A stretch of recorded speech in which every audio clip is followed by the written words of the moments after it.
ఏమండి, చనిపోయిన దైవజనుడు ప్రవీణ్ పగడాల గారి గురించి ఎలాంటి ముద్ర వేశారంటే, హైదరాబాద్ నుంచి రాజమండ్రి సమీపం వచ్చేదాకా ఈ దారి పొడుగున మంచినీళ్ళు తాగాల, అన్నం తినాల, ఓన్లీ మందే తాగుతున్నాడు. అది కూడా ఏందనుకున్నావు? రమ్ము,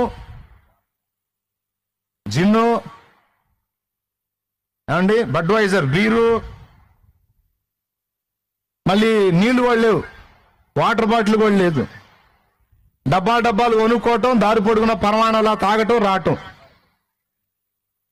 3 సార్లు పడ్డాడు.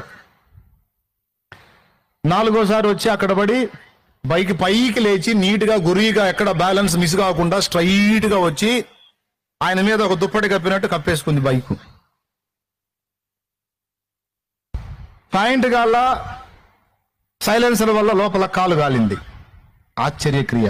దైవజనుడు కదా, అంతే. ఏమండి, హెల్మెట్ గేమ్ గాల, లోపల తల పగిలింది. దైవజనుడు కూడా అంతే. అంతే. అర్థమైందా? బాడీలో ఎక్కడా దెబ్బ లేదు, ఓన్లీ పెదాలు మాత్రమే చీలాయి. దైవజనుడు కదా, స్పెషల్గా దెబ్బలు అంతే, అట్లుంటాయి.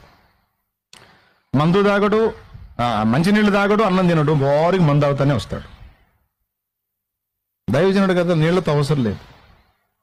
ఎంత కరడు గట్టిన త్రాగుబోతుగా చిత్రీకరించారంటే, తల దేనికి వేసి కొట్టుకోవాలో అర్థం కావట్లా. అందులో ఆయన ఎందుకు వస్తున్నాడు? డేట్స్